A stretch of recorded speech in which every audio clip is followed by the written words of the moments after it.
Hello, everyone, and welcome to another edition of the Edric Show. I am your host, Edric Jerome. This is the place for intelligent conversation with interesting people. Go ahead and hit that like button, hit that notification bell, and you will get notified when we post these interesting conversations each and every week. My guest today is internationally renowned designer and author Manuel Lima. He's here to discuss his latest book, The New Designer: Rejecting Myths, Embracing Change. Manuel was named one of the 50 most creative and influential minds by Creativity Magazine, and he is a fellow of the Royal Society of Arts. He's a leading voice on information visualization, and he's been a featured speaker at more than 100 high-profile conferences, universities, and festivals across 4 continents. Manuel has been featured in Wired Magazine, the New York Times, BusinessWeek, and El País, and he's the founder of visualcomplexity.com. He's also a teacher at the Parsons School of Design. Lastly, he has over 15 years of experience designing digital experiences and leading product teams at such companies as Google, Microsoft, and Nokia. Manuel, I'm honored to welcome you to the Edric Show. Thank you so much, Eric. It's a pleasure to be here. All right, let's get into it. First of all, what was your inspiration and motivation for writing this book? Wow. For me, the motivation was kind of surfacing slowly through the years, right? It was not something that just came out of nowhere. Roughly 5 years ago, I went through a bit of a midlife crisis, and I don't really like the word crisis because I think it's actually an opportunity for reflection, for introspection, for reflecting upon yourself, what you want to be doing with the time that you have left, right? So I did a lot of that, and I was living in New York with my 2 kids. It was a rough time going through that transition myself, understanding, what do I wanted to do with the rest of my career. And it was also an opportunity for me to reflect upon the design discipline itself, which I had been practicing for 15 plus years. And looking back, I remember working at places like small startups, but also large tech companies like Google and Microsoft, and really reflecting on how design was actually operating in those environments. And yes, sometimes design was doing good things, but sometimes it was contributing to platforms, for products, applications that were not very good in nature. So that was really why my quest started, like trying to understand why, despite design being so wanting to reach this like positive goal for society, for the common good, why do we recurrently fall into this moral trap, this moral disengagement, where we don't really seem to care about the negative impact we are having in the outside world? So that was for me kind of like a burning question that started to lit up in my head. And then slowly, some of the ideas for the book started germinating. But it was very different, I guess. With the first time I was thinking about the book, it was kind of almost writing to a young version of myself, kind of format of like letters to a young designer or letters to a young writer. And that was kind of like where I started. But then it morphed into this list of myths that are really becoming shackles and blocking designers' vision from seeing what really matters and from seeing the true positive impact that they can actually have in the real world. There's so many interesting topics, as I was mentioning to you before we started the interview, and you raised so many questions. And as an end user of products that are, industrially designed, it triggered a lot of thoughts in me in terms of just looking at how products get to me and the footprint and what happens just to get these products to end users. One of the things that stuck out to me is you write about, unlike other domains of knowledge like medicine and law, which require pledging an oath to ethical behavior, there is no such requirement for the discipline of design. Can you speak to that and talk about why ethics should be paramount to designers and their teams going forward? Yeah, it always struck me as very awkward, what you just stated, right? The fact that back in college, when I was studying, I had, different friends studying, things like medicine and law. They are very strong in their sort of ethical framework, right? Because it really drives a lot of the work that they end up doing and how they end up doing the work itself. And it struck me as designers and architects as primary shapers of our material culture, right? Mm-hmm. Basically, there's you can just turn your head around and everything you see has probably been designed by a designer or an architect. And having that amount of responsibility, but no concern whatsoever about ethical behavior, right? It strikes me as rather awkward because, again, the footprint that we have in our natural and in our artificial world is tremendous. So that should also come with a tremendous amount of responsibility and a really deep concern for ethics. And that's still unfortunately absent from most design curriculums and most design programs that I know of across the world. So I think that's a really strong paradox that I would love to change. It's not the only gap that I mentioned in the book. Sure. Apart from ethics, there's also the gap of psychology and cognitive science. This in part because the design discipline has been too often connected to art, and still today, design is being taught in many art schools. And I think that dissociation with science has kept design apart from really benefiting from all the knowledge that can come from cognitive science, understanding the human brain. Because for the most part, a lot of what we do is directed to a human being. So understanding how we think, how the brain operates, a lot of the cognitive behaviors, a lot of the biases that we have is of tremendous importance and relevance for many designers, or all designers, I would argue. So that would be another gap. And of course, the final third gap is environmental science itself, right? Understanding a little bit more about ecology. And I think this is slowly changing, but you still have a lot of design programs where this concern for ecology is not even being on the table itself. Another concept you talk about in the book is you deconstruct the myth of the sole genius. You use Steve Jobs as an example, and you discuss the end of the quote unquote singular design hero era. What are the benefits for designers to moving away from those concepts and become more team-based or, I guess, inclusive in their approach to design? Well, I mean, I think it comes down to the benefits of collaboration. Like all big achievements we have done, across the world as a society, as a species, right, have been for the most part a collaborative effort, right? So a lot of the things that we take for granted today, either a mobile app or a given platform that you use every day and you depend on, is likely going to be designed by not a single designer, right? Mm-hmm. Not a single hero designer that you know by name, but by a team of designers that brainstorm, work together, trying to figure out the best solution for this. And many of them are working on smaller bits and pieces of that ultimate experience, right? So I think the benefit is that there's just more people looking at this. And then that's where diversity comes in my view, is a more diverse team makes for a much better product, a much better solution, right? Specifically when it comes to products that are used not by thousands or even millions, but by billions of people. Diversity in those cases is absolutely paramount, right? Because if you're creating a product like many of the companies in Silicon Valley are for roughly 1 billion people, that's 1/8 of the world, right? Now imagine the amount of diversity contained in that 1 billion people, right?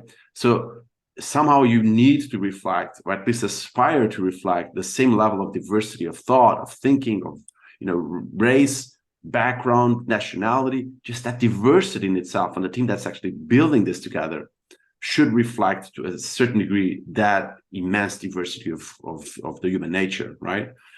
But I think the benefit, of course, is obvious, that more brains are involved in this and better things can come out of that. I think it's more the challenge for designers, understanding that they don't have to aspire to this becoming this single hero anymore, because it doesn't exist, right? We have moved on in many ways from this view of the design world, but it's also understanding the new challenges that come with it. So it requires, with collaboration, there's also a lot of need for you to understand the social skills, right? Understanding how to properly work together with other people, right? How do you build trust? How do you become flexible to accepting other people's feedback, other people's opinions, other people's skill sets, right? So all of these plays a huge role today in the work of a designer. It's not just about having a brilliant idea anymore. It's, of course, knowing how to collaborate well with other people, and of course, knowing how to persuade and influence other people that your idea might be the right one for this specific problem.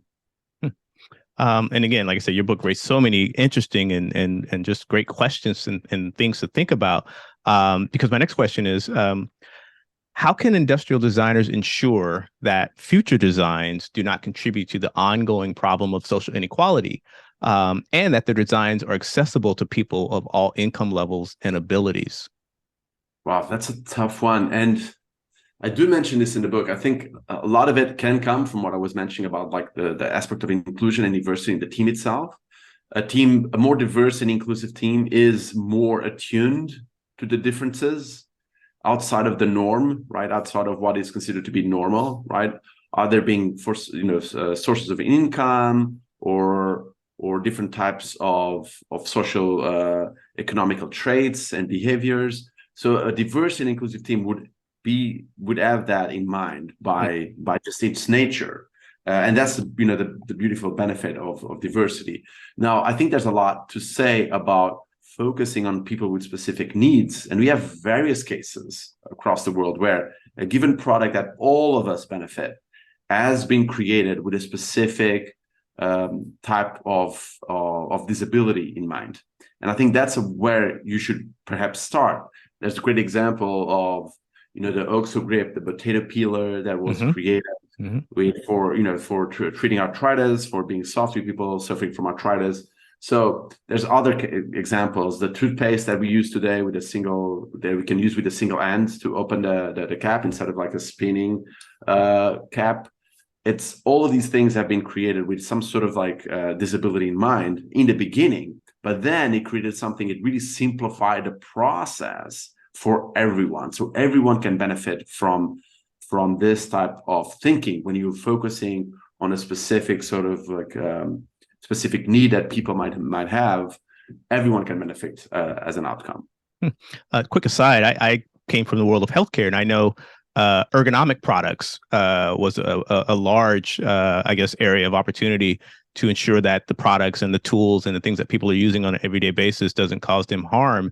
And so it seems to me that that kind of came from that thinking of, yeah, people can use these products, but if it's giving them carpal tunnel or if it's making their back hurt, we have to come up with something different. And I guess that's where that more awareness on the part of designers comes into play. Absolutely, because designers have too often been focused on, and even myself, I remember studying a lot of these books that were focused on the norm. If you're creating something, let's do like, what is the normal height of a person? What is the normal sort of like dimensions of a person, or like the normal sort of range of a finger? Like all these things are at this like ideal of a normalized person in mind, when that normalized person doesn't really exist. It's a fictitious character. And yet by creating something for this fictitious normal person, we are leaving everyone else aside, specifically the people at the fringes. There's people that with specific disabilities. And again, it's not just people with like permanent disability. Sometimes you and I can go through a process at time. We might have an injury on an arm and a leg. We might have an injury. Even as we age, we get our sight, will not improve likely. So there's a tendency for all of us, really all of us, to suffer some sort of like temporal disability during our lifetime. So by having disability as a key factor on, creating designs that really fulfill the proper needs of people, it's a much better way of thinking, because again, it really benefits everyone instead of just like fictitious normal person. You have a lot of interesting thoughts on technology, and which is such a vital part of the everyday human experience here on the planet. Yet technology always has the potential to create harm in terms of things like invasion of privacy, creating addictive behavior. You talk about, things like social media, and creating what I term technological segregation in terms of not being available to everyone on an equal basis. What can designers do to make sure that technology does not increase harm to end users? Because, technology, we need it, but at the same time, where are the guardrails to ensure it's not actually harming society in some way? Yeah, I think we have to question more. I think we really our ethics can only go so far as our line of reason, or a lot of questioning, right? We have to like question nonstop what we are doing, what is the goal, how is it going to be used, who is benefiting from this, right? If everything we do, right, we have to continue questioning its purpose and its goal. And I talk about many examples. One example being the Amazon Prime, where Amazon Prime, came out, and this is on the book. Immediately, a lot of neighborhoods in the U.S. were completely out of their plan, and a lot of these neighborhoods were by Black residents, historically Black residents, and a lot of people. There was a public outcry for Amazon Prime, or what are you do? This is a completely racist sort of behavior. How can you do this? And then, of course, Amazon is like, hey, we're not to blame, right? Just, this is an algorithm. This is data. Data cannot be racist, right? They are always like super objective, right? Technology is objective. Technology cannot be biased. And of course, that's all completely nonsense, because we all know that's not true. And as soon as they digged in, they understood that the algorithm, the data that we're actually using, was basing in the whole like racist redlining that happened, decades and decades before. So here we see systemic racism perjuring and entering into this like Silicon Valley sort of like era in a way that is completely almost unnoticed. And I think that case specifically is just one of many where racism is fully integrated into our society and technology. And we have to question, right? And the role of designers involved in this, like, what data is being used? Where did this data came from? Like, who benefited from the creation of this data in the first place, right? And how was it worked on? Like, how was it analyzed? How was it transformed? Like, there's so many biases and opportunities for like unethical behavior to come in as we treat the data. Sometimes even the data that we actually have, the source, of course, we have to question the source itself, where it came from, who created it, to what goal. But then even if the source is okay, right, there's still a lot of biases that come in by just treating the data, by cleaning the data, by parsing the data, right? So we have to question all of those processes, and we have to expect and demand transparency throughout all of these processes. So yes, it's a little bit of a burden on designers, but it is our responsibility to question everything that we are involved in, either data or the products that we are creating. How are they being used? Who's benefiting from this? Right? Who's actually making money from this? And how is that being actually used by people? Designers have to understand that by creating a mobile app, they're not just creating a little icon on a screen. This icon is a companion, right? People spend more time with their phones than with many of their own close friends and relatives. Exactly. So do you want to create a companion on someone's pocket that is like demanding, always craving for attention, right? Always like becoming, creating you very addictive type of behavior? Or you want to create a companion that is actually a friend, that's supporting you, that's, really wanting you to be the best version of yourself. That's the thing that designers need to worry about, not just a pixel perfect icon, right? But the ultimate goal, the ultimate experience that users will benefit from. You actually answered my next question, because that was exactly my next question, which was the data systems and that are being programmed into these AI applications that are inherently discriminatory. But what I would like to do is ask an aspect of that question is, given that some of those data applications, we are moving more and more towards a service-based systems, meaning applications per job applications. Everything now is becoming a systems-based type of interaction, where you're actually interacting with AI and not a human being. So the challenge I see is that, to your point, you have to be sure that those things are programmed correctly, so that the inherent racism and bias is not built into the system, so that people actually have an equitable experience when they're using these systems, I would think. That's my biggest worry, is that there's so many examples of a large number of biases being infiltrated in a lot of these systems, either unconsciously or consciously, right? We have to assume both intentions here, so that I'm very cautious about this rise of automated systems for order to find a role in university, for you to like find a job, for you to like, so many things now are based on automated systems making the decisions for us, right? For humans. And I worry, because like there's no one we can even complain, because the answer you normally have is like, if you think you're being sort of mistreated, it's like, hey, the computer says so, the system says so.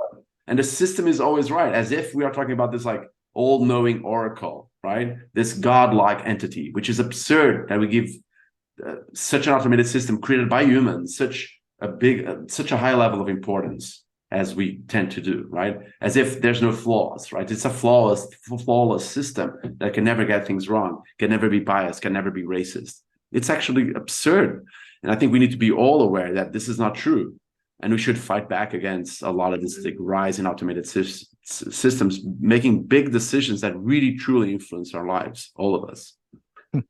Approximately about a third of your book is devoted to the environmental impact of design, and where some of the opportunities moving forward to lessen the negative impact on the environment that we all need and depend on. You discussed the fact that companies are rushing to be green or sustainable on paper, but not always in practice. So how can industrial designers incorporate sustainability in their designs in a meaningful way and not just in a quote unquote corporate advertising or promotional way? Right. Well, and it has to be, I think it's almost your question kind of provides the answer. It's the fact that designers in many companies are actually treating this as a single product, right? They are treating colleges like, let's do this single green product as if this is the solution for everything else, right? It's not. It is a mindset. The mindset has to change completely and drastically of the company, that everything that they do has this purpose in mind, right? Ultimately, designers have to understand that everything that they do, our ultimate stakeholder is never a human being. Yes, those people will end up using and experiencing your product, your solution, your platform, your experience, but your ultimate stakeholder is the environment. Because a lot of the things that we create, both physical and digital, will outlive our human users, our customers, sometimes by many centuries, right? Centuries from now, these products will still be here. None of us will, but these products will be here. And many of them have not been created with that long span in mind, right? They have been created only thinking about for the specific usage of that human being, of that fellow customer.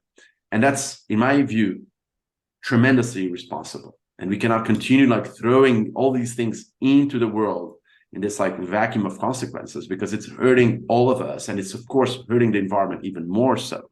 So it is thinking about whether we put something out that, yes, benefits this transient user of that experience, but what happens afterwards? What happens post-usage? It's also our responsibility, again, because these things will still be around for many centuries. So we cannot abstain ourselves from that responsibility, because we created this, we put this into the world, right? And digital things is the same thing. Digital, I say in the book, digital will not save us, because we tend to think about digital as something very, or at least more ecologically benign, that doesn't consume much energy. And it's of course absurd, right? Think about the cloud or the internet itself is, I think, the equivalent of the fifth, if it was a country, would be the fifth largest polluter, right? So the digital is no benign force in the world at all. It's when the cloud are actually server farms plugged into electrical plugs and consuming a tremendous amount of energy, right? Just to keep the machines cooled down. So there's no such thing. So we have to really understand that our responsibility does not end when we actually launch a product, when we launch the solution, when it's out in the world. That's actually just the starting of our responsibility in many ways. So understanding how what we create ends up being reused, how it ends up being transformed, how it ends actually being filtered into the natural systems, like all of that needs to be taken into account by designers as well. When I finished the book, I was struck with this question, and this is one I definitely wanted to ask you about. In most cases, industrial designs and subsequent products are based on long-term profitability for investors and shareholders. So can the concepts of ethical, sustainable, and inclusive design coexist in the world of profits and shareholder dividends? In other words, will designers be able to follow the noble concepts that you lay out in your book, but still have consistent access to the capital and investment that's needed to bring these products through? I think so. I think you see the green movement is growing so much, and to be honest, even looking at the amount of like ecological driven startups today is just tremendous. Which is not just like a sign that yes, there's money to be made in being green and being truly ecologically driven, but also it's giving a lot of designers more opportunities to jump the fence. And if you're not happy with your work, if you're not happy with your job, and if you find like your company is tremendously unethical, not doing the right thing for society, right, or for the environment, hey, there's actually other places where that they might be doing the right thing, and you might feel much more fulfilled with their mission. So nothing is stopping you. Just jump the fence. It's not the end of the world, and there's so many interesting startups these days that are actually doing the right thing for the planet. I want to switch gears and talk a little bit more about you. And so tell me about visualcomplexity.com. How did it start? What's the motive, the goals behind it? And tell me a little bit about that. Wow, that's started a long time ago. When was that start? Oh, yeah, it started like 2005. So more than 18 years ago, I guess. Time flies. That's for It sure. does. It does. Well, visual complexity started off as really after college, really after my master's degree at Parsons School of Design. And during my master's program, I was really into complex systems and ways of visualizing networks. And for my thesis, I did a visualization of the information spread across the blogosphere, across blogs, which back then in 2004 were a brand new thing. There was all these like sayings that the blogs will ruin all the newspapers. It's like Mm-hmm. the normal proclamations they make when a new medium like that comes out. It's gonna change everything. It's gonna change the world. Didn't change the world as dramatically as I think as many people were hoping or expecting, but it did, however, create a really interesting sort of social experiment for us to understand how information spreads from point A to point B. And that was really where my thesis was focusing on, understanding how memes, like specific units of information, spread from like blog A and then spread across multiple blogs. And then understanding who's the first person to notice and spread the news, and how does that actually spread, how the contamination actually occurs. So in order to do this, I had to start collecting all these examples of ways of visualizing networks and systems. And I collected a lot. And then after my master's, I started working, and I was finding these like having a full weekend for myself was just such a luxury that you don't have at grad school. And all of a sudden, I was just trying to find something to do with my free time. And I started creating visual complexity. So pulling together all that research into a website.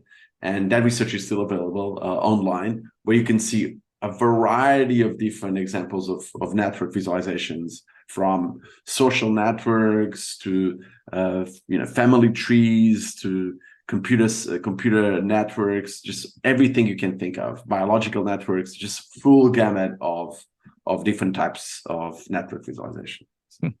And I know when we're running out of time, we don't have time to go into it, but you actually draw the line from that to our current political process and how politics today is shaped by those types of sharing of information, not necessarily from quote unquote traditional news sources, but the blogosphere and places like that, where people share these ideas and concepts and galvanize political groups for action. So I found that very interesting when you were writing about that piece as well. Yeah. Lastly, for you, tell me about where your love of design, how did it originate as a kid? Was this something that you always knew you wanted to do? How did it become your life's work?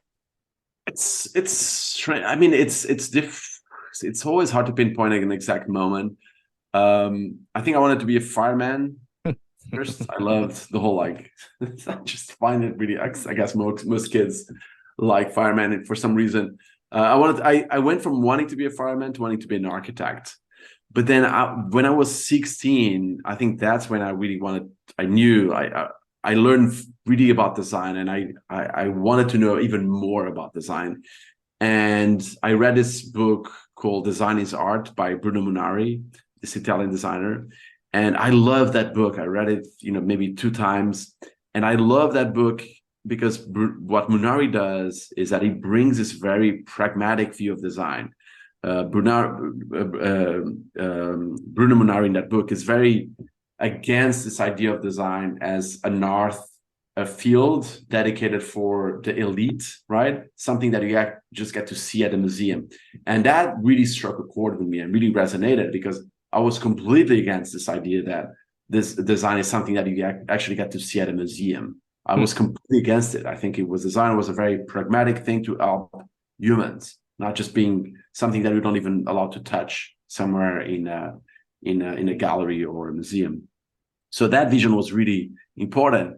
And then I think I was falling in love with design in different ways. One of them was through maps. I was a little bit obsessed with old school maps. We used to travel a lot as a family. My dad used to travel quite a lot in business as well. And we had this cabinet of maps back in the day when there was no GPS and mobile phones. Right. We had all these like physical maps of places and cities that we had visited. And I remember, like, for some reason, if I was maybe 14 or 13, I decided to catalog the whole thing, organize it by, country and region and whatnot. And it was fascinating, just like opening all these maps, understanding this graphical language that they created in symbols and visual metaphors. And I was just really, really blown away by its diversity, right? Like how interesting some of these things were in their different countries, and just understanding this as a language, right? It was almost like a completely different alphabet altogether. And that's, I think, where my sort of other passion for design started sort of germinating a little bit. Well, Manuel, I really thank you for coming on the show today. If people want more information about you or the book, or your speaking engagements, as I said in the opening, you are a world-renowned, highly sought-after motivation, or not motivation, but speaker, and you share your ideas, and you're a thought leader. If people want more information about you, where can they go? They can just Google my name, Manuel Lima, or just like LinkedIn. I'm very active on LinkedIn. If they want to follow me on LinkedIn, I normally post a bunch on LinkedIn about random posts about my book, but not only about my book, about something related. So if you want to get in touch, I think LinkedIn is probably the best one, or my website, which is mslima.com, www.mslima.com. And yes, I would love, if there's any other questions, I would love to answer any of your listeners for sure. Awesome. Well, again, it's a great read. My guest has been Manuel Lima.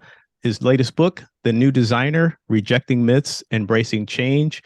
You will not look at products in your household the same way after reading his book. It is very, very well written.